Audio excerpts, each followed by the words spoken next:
and I will be the one presenting that. My name is Andree Walker Bravo, and I am also with Utah State University Extension. So what I'm planning to do today is to give you a really high level overview of all of the things you might want to consider if you are thinking about getting into beekeeping. And there's a lot of information here. I recognize that.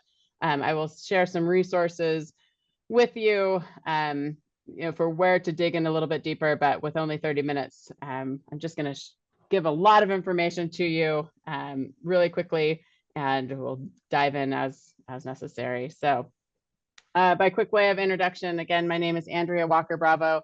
I'm going into my 8th year of beekeeping. I've been doing both advanced and beginning beekeeping classes here in Salt Lake County. I have my Master Beekeeping certification from the University of Montana, and it's just something that I really enjoy. I love throwing up these pictures. The picture on the left is my daughter when I first started doing this, and the one on the right is her now, her last year. She's really kind of taken over beekeeping for me. She says, "No, Mom, I've got it." And I always like to throw this up there saying, if you're interested in it, if my 7-year-old can do it and now take on everything herself, you can too. There's always a lot of concerns when I talk about beekeeping. People wonder, is it safe to have bees around their family? Do I need a big yard? What about swarms? What do my neighbors think? Pests that may cause issues with honeybees. Will I get stung? How much honey can a hive produce? And what will things cost to get started? We will hit a lot of these as I go through the presentation, but one I think is really important to touch on is the allergic reaction and bee stings, and is it safe to have around your family? I would say overwhelmingly, yes, it is, but you do need to know how you react to bee stings. And most people, when I ask when's the last time they were stung by a bee, they can say, oh, last year, or, in the fall, 2 years ago. But then I ask, well, do you know it was a bee, a honeybee, or was it a wasp? And most people then say, I'm not sure. And it probably was a wasp, and their venoms are different, and so people react differently. Some people, the more you get stung by honeybees, the more tolerant you become of the bee venom. Other people, it goes the opposite way, and they get worse and worse. So you definitely need to know how you react and to be mindful of that. You don't need a big yard. Swarms are an issue. It's a natural part of beekeeping that beekeepers must deal with and maintain, and I'll share more on that. What will your neighbors think? Where this is an animal track and we're talking about chickens later, I kind of view my honeybees as I do my chickens. If I give them some eggs every once in a while or some honey every once in a while, my neighbors are very happy for me to have those, to have hives on my property. Wasps and hornets can be an issue, but strong hives can fight them off. How much honey? I always get this question, how much honey can a hive produce? And it really depends. It depends on the weather that year. It depends on the forage that they're able to find. It depends on the health of the hive. So there's a lot of things going on there. But, you could be anywhere from 5 gallons per hive plus if you have a great year. And I'll share a little bit more about what it will cost to get started up. Okay, let's advance the slides. So one of the things I always like to share is that there are a lot of sources of information out there for beekeeping. There's some great books on the subject. I always encourage people, if you're looking for beekeeping books, find one that's written by university faculty who are studying bees. They're going to give you the best information. Beekeeping can often be said to be more of an art than a science, but it is still really important, obviously, to have best practices and to try to look at the research-based information. There's a ton of information out there on the internet, and I would definitely caution you that everybody who keeps bees has an opinion on what works for them and what they do and why they're right. One thing that you really want to look at is that beekeeping may be regional. So there's definitely a huge difference in how people keep their bees in Florida versus Utah. Probably the most, the easiest difference to recognize there would be temperature, right? Temperature and seasonality is very, very different. So there's actions that we need to take on our hives here in Utah that they may not. So if you're watching great YouTube videos, just take a look at where are they and what are their goals. The other is, and that's not on the slide here, but commercial beekeepers treat their hives very differently than backyard beekeepers. And the main reason for that is that they are really interested in the pollination services that the beehives can provide. So they want their bees to be up and going a lot earlier than backyard beekeepers might. So again, as you're looking at things, keep in mind, where are they located? Are they commercial beekeepers or backyard beekeepers? You know, kind of, does their situation match yours? There are a lot of great beekeeping classes. If you're in the Salt Lake Valley, we offer beekeeping classes at Wheeler Farm and have hives out there that people can go view. There are also many associations and groups that you can find online. So the Utah Beekeepers Association, Wasatch, Davis County, Weber County. There's a few in Southern Utah as well, and others. But most of these have a social media presence that is very helpful. And many of them also get together for monthly meetings to do educational programming and help support each other through mentorship. So I always also like to put up here, why keep bees? I encourage new beekeepers to develop what I call their beekeeping philosophy, which is really, what is your ultimate goal for keeping bees? Because that may drive how you interact with your hives and the practices and actions that you do. So most people say honey. Honey is very important, but it might just be for pollination services, for your garden, for your farm. Some are just interested in bee biology. People collect pollen from beehives as a nutritional supplement. There are people who use bee sting therapy, and that's a field that's being studied. Or it just may be for income or a fun and challenging hobby. But knowing why you do this will definitely help drive your actions on your hive. I have a few slides here just to show the importance of bees. You've probably all heard that 1 in every 3 bites of food relies on bees for pollination.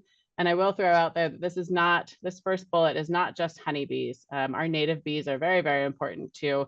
And many times they're better pollinators than our honeybees. But 1 in every 3 bites of food relies on bees. And pollination services from honeybees alone is valued at a $15 billion per year industry. As we look back at the history of beekeeping and the importance, and until the 1980s, 75% of hives were managed for honey production. And now that is really swapped, and the majority of hives are managed for pollination. So there are over 2 million bee colonies that are rented each year for pollination services, and they're shipped typically out to California to the almond orchards to pollinate that crop. And rent can be as high as $250 per colony. So it can be a big business for those who can, have the capacity to truck and haul those hives out for pollination services. Then they come back and they can also be managed for honey and other hive products as well. We are the beehive state, and so we actually have quite a few beekeepers here in Utah. This statistic is a little bit old, but from 2007 to 2012, we saw an 800% increase in the number of registered beekeepers throughout the state. Most beekeepers are hobbyists with less than 10 hives in their backyard, and they're pretty discreet. We have about 25 large commercial beekeepers with hundreds of thousands of colonies, thousands of colonies, and we have about 30,000 colonies in Utah. I want to share a little bit about government rules. So we do work with the Utah Department of Agriculture and Food, and they have an apiary program. And there is a requirement that you license your bees. And it's a fairly low fee. So if you have 1 to 20 hives, it's a $10 fee. And they want you to have your license number and contact information on your hives. I always like to push with people. Finish a couple more answers. I always like to push to people that the Utah Department of Ag and Food apiary program, they are not the bee police. They are really here to help us with beekeeping. One thing to note is that if you have any issues with your hive, you can call and have someone from their team come out and help you inspect your hives. If your hives die and you want to send a sample of bees in for analysis, you can do that. If you are a licensed beekeeper and you've paid your fee, those services are free. If you have not paid your fee, for the samples at least, the last I checked, it was $40 per sample. So they're really here to help us, and it's important that you get your beekeeper's license and register your hives. There are different laws for beekeeping in Utah, and there's our state laws as well as your local municipality or city or municipality laws. So I would encourage you to check those. Again, to go through these briefly, you do need to make sure that your hives are labeled with contact information. If they're not identified, they could be considered abandoned and they could be seized and destroyed by the state. This is not, again, because they're the bee police, but it's to help prevent spread of disease. Hives are required to have movable frames, and I'll show you some pictures of that in just a minute, and you'll understand why. If you know your hive is infected with or exposed to any sorts of disease, you are not allowed to sell, barter, give away, or move the bees without consent of the county bee inspector. So again, this seems like a limitation, but the county bee inspectors or the Department of Ag and Food bee inspectors are actually there to help you. So if you want to sell, barter, or give away your hives, you can have them come out and inspect them and kind of give you a certification that they are healthy. American foul brood is a virus that can cause issues in beehives, and it is not, it's once they have it, it's not something that can be treated. And so this is something that we work with our Department of Ag and Food apiary program with very closely to help monitor this. And if there are hives found to be infected, that they are required to be destroyed or turned over to the state.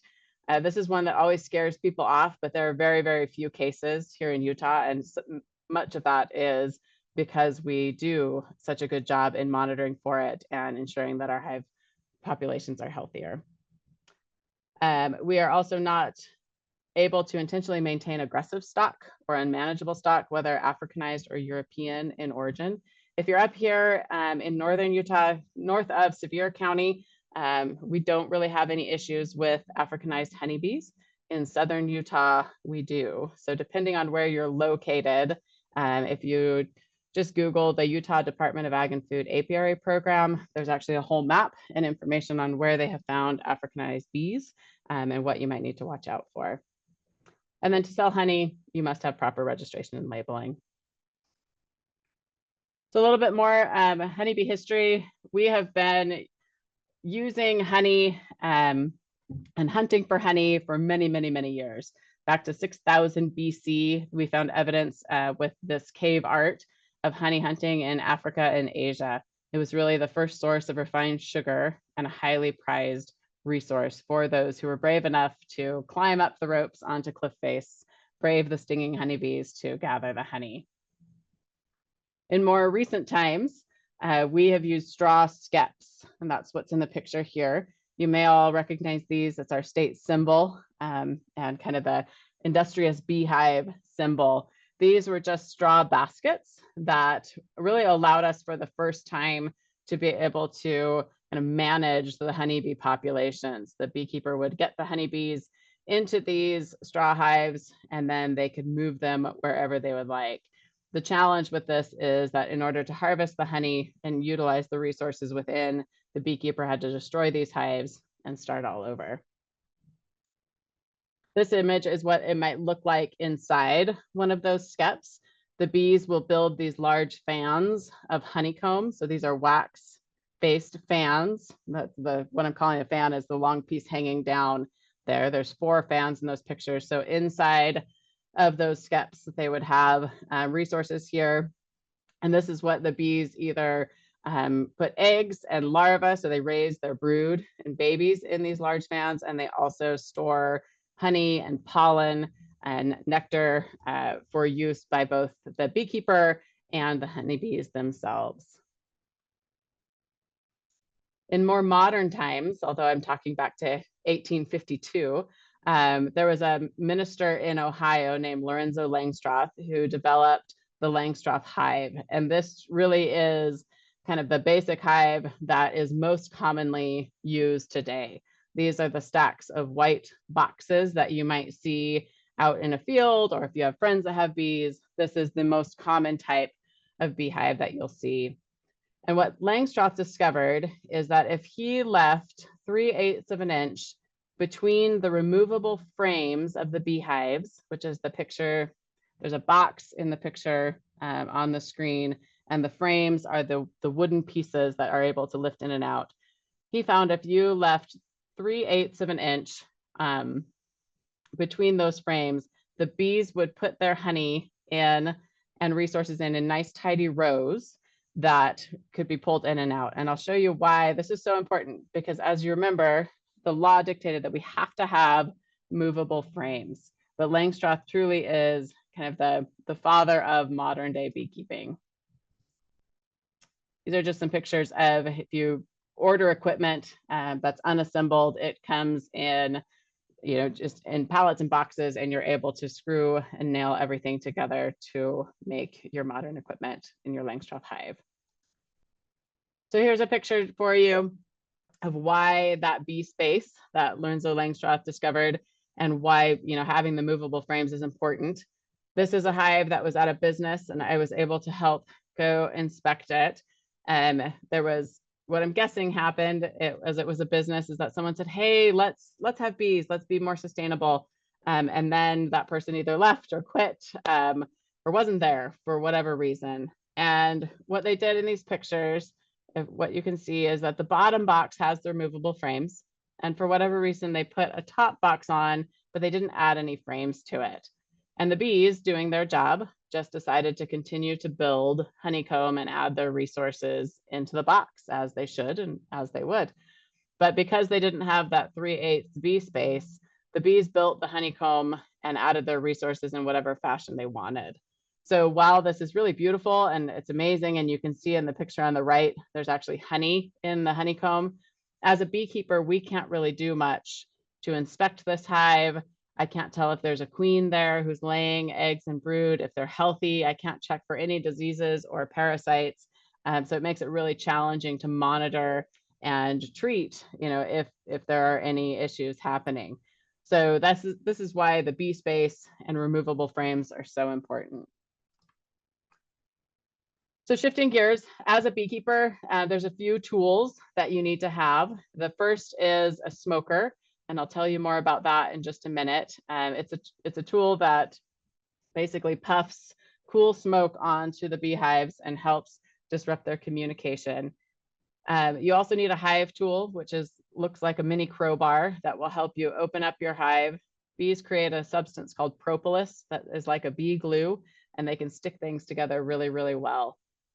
You also want to make sure that you have some sort of protection from the bees and bee stings. At a minimum, you want some sort of a hat or veil to cover your face. But I always recommend for most, especially beginning beekeepers, just get an entire suit with gloves and pants and all you might need, and then you can scale back from there. I prefer just to wear a jacket, a bee jacket that has a hood that covers my face. I really don't like wearing gloves when I work on my beehives, but if I get stung, I do swell up. So I end up wearing gloves just to make sure that I'm protected there. Once you get to harvesting honey, there's a lot of things that you can buy. And this could range from a $20 investment of a strainer to thousands of dollars for an extractor for your honey. I always tell beginning beekeepers, don't worry about this yet. You know, wait until you get honey and you decide how big of a business you want and see how successful you will be before you invest in all of that. So again, these are more pictures of the smoker. And you can see it's just a metal can that you put a fuel in. You want to get it smoking, and then it has a bellows so you can puff smoke over your hives. This disrupts the bees' communication. They communicate through pheromones or scents in the air, so the smoke masks that. It helps so they don't kind of send out the alarm signal and have the bees aggressive towards us as we're getting into the hives. We can also use it to move the bees off of the hive surface. When you puff the smoke over them, they'll dive down between the frames and start to gorge on honey. So it allows us to manipulate things a little bit better. So then you need to think about getting bees. It is not too late to order bees for the 2025 season if you are interested. Most people have gotten on a list to order bees, you know, typically December, January-ish, but most beekeepers or bee suppliers will still be taking orders right now. Typically you order bees, and then in April-ish, we have bee delivery day, where all of the providers will have a day where everyone comes and picks up the bees that they've ordered. They'll come in a couple of different ways. You can, between 140, I've seen them this year listed $140 to $170. You'll get a bred queen and 3.5 pounds of bees in a box. That is called a package of bees, and that's a great way to start out. You can also order what's called a nuke, or a nucleus colony, which is a bred queen who's already laying eggs, and worker bees, but they're in a box with frames. And so they've already started to lay eggs. They've already got some resources started up. And that's a great way to order your bees as well. When you get the package of bees, it's just bees and a queen. So they have to start from the very beginning. And there's pros and cons to both of those. You can get free bees if you can catch a swarm. I would say if you're a brand new beekeeper, find a friend who has experience before you try catching a swarm yourself. But swarming is a natural process in a beehive life cycle. So as beekeepers, if we're not splitting the hive in the spring, if it's successfully overwintered, they will swarm. So catching bees is one way to do it, but also ideally you're splitting your own hives or a friend's hive, and that's also another source of bees. I want to mention that a starter kit can save you money. I was looking online more recently, and I think a starter kit that had these essentials that I've listed, a hive stand, a bottom board, 4 boxes, inner cover, top cover, the tools that you need, feeders and protective gear, was about $365. And then again, you're looking at another $150 to $170 to get bees. So there is a fairly high initial investment. But again, if you're successful, if you start out with 2 hives and you're successful overwintering both of those, you will end up with 4 hives. If you're successful with all 4, you end up with 8 hives, and so on. So you can, both make money off of the products from the beehive themselves, but splitting the bees if you're successful in getting them to overwinter. Okay, so I'm going to run through a lot more information real quick here for you. Just some different things to think about. Think about the hive location as you're getting ready to set up your beehives. We typically encourage people to think of putting them out of public sight, just because people like to mess with things. Away from people and pets to an extent. If I'm standing about 10 to 15 feet out in front of my hives, typically their flight path is above my head. So it doesn't need to go too far away, but just not in a place where people or pets might mess with the hives or they'll be a nuisance to you. If you're in a really windy area, you may want to think about putting them in a windbreak. We often suggest that you put your bees in full sun, but if you're in shade, that's not a problem too. They will adapt if they at least get some sun. And then we recommend that they face southeast so they get that morning sun as it comes up. You also need to think about a water source for your bees. This is actually part of state law. Bees will become a nuisance if they are going to your neighbor's dog dish or swimming pool or hot tub. So you need to make sure that you have some sort of water source on your property for your bees. And it can be, as simple as the picture on the right there is one of the dog dishes with a jug that you put on top. Just make sure you have something that the bees can land on so they don't drown. So in this picture, there's rocks. In the picture on the left, there's the terracotta pots. Okay, so here's some important topics for beekeepers to consider. And I actually put a link on here. If you visit beekeeping.usu.edu, it has a list to quite a bit of information, as well as all of the fact sheets that we've developed so far that go in depth more in many of these areas. So take a look at that as I run through some of these topics quickly in the last 5 minutes that we have. So you will want to be aware of bee biology and start looking, as you're looking in a beehive, what are you looking at? Why is it important? How does it show the health of your hives? In a beehive, there are 3 different types of bees. There's a worker bee. There's the queen bee shown in the middle. There's many, many worker bees, and they're all female. There's one queen bee, and she is also female. And about 10% or less of your hive are drones, and they're the male bees. So here's some pictures. Again, you can see the queen bee with her longer abdomen there on the left. She needs that long abdomen so that she can reach it down into these cells to lay eggs. There's the worker bees who do all of the jobs in the hive. And then there are the larger drones on the right. Here's another picture of the queen. See if you can all find her. That's a pretty easy one. She's right there in the middle. So then you want to think about setting up your hives. Where do you want them? One of the things, again, we recommend is that you put your hives up on some sort of a stand just to keep them up off the ground, slightly away from predators like skunks and raccoons that might mess with them.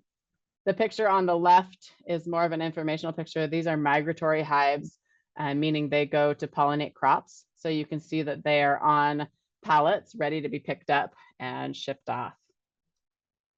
I mentioned this before, to start your bees off right, thinking of some sort of water source for them.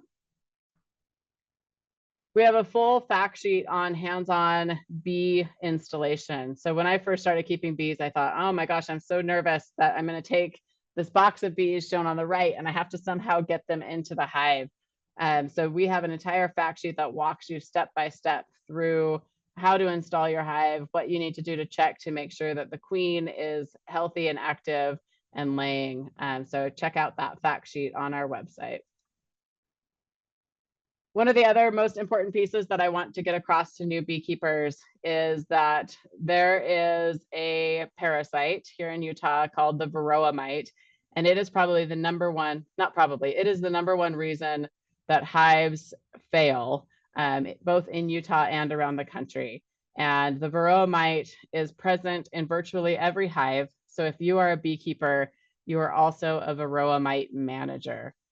The varroa mite is, like I said, a parasite, and it will get under the cappings as the bees are developing, and it feeds on the fat bodies and the hemolymph of the developing bees. So it weakens the bees, and it also opens them up for, as they act as a vector for other viruses and diseases to come take hold. So there are a few ways to monitor for and treat for varroa mites. Again, there's fact sheets that dive into this a little bit deeper, but that is the number one thing that I try to get on across to new beekeepers, is that you will definitely have to monitor and manage for these mites. If you don't, your bees will likely not be successful. As you go through your hives, you also want to look and say what, just pay attention to your hive. What's normal? What's not normal? I often will just go sit out in front of my hives without even opening them up to try to look at the behavior and know what's happening in my apiary. The picture on the left here, this is called bearding. It typically happens in late summer when it's really, really hot. In the evening, the bees will just come out of the hive and sit across the front. The first time I saw this, I was really nervous because I thought they might be swarming or something else was happening, but it's actually a very normal behavior. I have some pictures here that I'm going to run through quickly just to show you what the inside of the hive looks like. Across the top here, the white portion, this is capped honey. Right below it, kind of the darker cells, that is pollen that's been put in those cells, or we call it bee bread. The capped honey is the carbohydrates for the bees, and the pollen is the protein source. The rest of this, the lighter color yellow, that is capped brood. So those are baby bees that are transforming into adult bees. These are the eggs that the queen lays. Her whole sole job, she can lay thousands of eggs per day. And this is a picture of the larva as it is developing. So once it gets to these large, shiny white larvae, it will be capped over and then they'll transform into the adult bees. Okay, a few more slides here. This is just a picture of swarming, like I mentioned, that happens. The picture in the middle, these are queen cells. So when swarms happen, the current queen will decide that there's too many bees in the hive, and she will take half the population and swarm to find a new location to live. The bees that are remaining will then raise a new queen. I could talk about this for 2 hours, but they'll raise a new queen and the cells of those queens will look like these larger cells in the middle picture. So this is something that, as beekeepers, being good stewards of these animals, we are asked to prevent this from happening. And that's when we split the hive to artificially create the swarms so they feel like half of them have left, so that they don't end up in your neighbor's tree or attic or some other undesirable place. Again, you want to make sure that you have checked for mites and are treating for mites on a regular basis. And this picture is our Salt Lake County bee inspector, and he will come out and help you with those things. They're a great service and a great resource. When you get to harvesting your honey, this is really fun time. You'll see this is a hot knife that's just slicing off the wax capping on these frames. And then we either put it in a spinner or some sort of strainer to separate the honey from the wax. And then we get this wonderful golden honey that flows out for our enjoyment. There are also many products that you can make with honey and wax. There's candles, lip balms, lotions, scrubs, jewelry, a lot of fun stuff that you can do with products.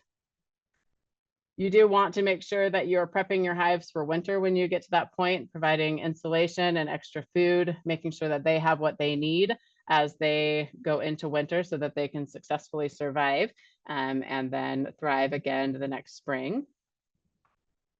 And then I always like to ask people, where do you go from here? There's so many different things you can do with beekeeping. Develop your bee philosophy, decide what it is you want out of it. Talk to your local beekeepers. There's so many different things you can do. We'd love to have you at one of our classes at Wheeler Farm. Check out the information on beekeeping.usu.edu, and please reach out to me if you have any questions. This is my email, and I'm happy to take questions at any time. I'm going to leave this up here for a minute, Katie. I can't see the questions right now. Great. I have them right in front of me, so I'm happy to read those for you. Okay. And if you have any other questions, if you want to go ahead and populate those in Q&A, we have about 3 minutes to answer questions, so we should be able to get to a few of these. You have a couple questions about purchasing bees. Yeah. One is just, where is a good place to purchase bees, but kind of also along that same line. Steve asks, most local dealers, distributors sell packaged bees and queens from out of state, typically California. Are you aware of any local distributors who sell packages of more locally adapted honeybees? Yeah, so I think you are correct, Steve, that most of our queens especially come from California. So you'll get worker bees that are here local from Utah, but the queens that are added are from California. I want to say Homer's Honey splits and raises their own queen, and they're in Davis County, I think South Jordan. But other than that, I think that most do get their queens from California. So in that case, the best option for people, if you're wanting more locally adapted honeybees, is to find someone who needs to split their hives and doesn't want to have their apiary to continue to increase, because they, if a hive has successfully overwintered and it's done really well here, and then it splits, you're going to get those same genetics. So that's a great opportunity for you. And if folks, maybe you're not concerned about buying local bees, but you just want to purchase bees, what are some of your purchasing options? Where can people get those? So there's actually a great list on Wasatch Beekeepers Association's website. If you Google Wasatch Beekeepers Association, they've got a list of all the bee suppliers. There's Bees, Hive and Honey, there's Homer's Honey. You can go to places like IFA and Cal Ranch. I would suggest that you try to focus on the local guys, because they're going to be able to provide more customer service for you. If you're going to the IFAs and Cal Ranches, you may not even be buying from someone who is a beekeeper. You may just have, someone that works there helping you out. So I always suggest going to the local guys. Okay. And that's all the questions, but I maybe have just one really quick question for you. Yeah. While we have your evaluation up, if you don't mind filling that out, folks. So I know you have some choices in terms of different types of queens. There's Italian queens and German queens and some of those sorts of things. Do you have a preference in terms of what kind of a queen to purchase? Are there differences? Are certain ones better adapted to Utah, or what are kind of your thoughts on that? So I wouldn't say that there are bees that are better adapted. When you're looking at the differences, Some have different temperaments. So Russian bees are typically great honey producers. Italians have calmer temperaments. I've often gotten Carniolans or Italian queens when I've gotten bees. But you have to also consider that once, once you get a generation in, or even sometimes when you get bees, the queen bee will mate with 13 to 25 drones. So it's really, really hard to keep genetics pure in whatever strain you're looking for. So once you've gone through even one kind of iteration, from queen to daughter genetics, it's very muddy on what you're actually getting. So my preference is to say, what bees do I like and have done well in my own bee yard, and to try to continue those genetics versus bringing others in, because that can be more challenging.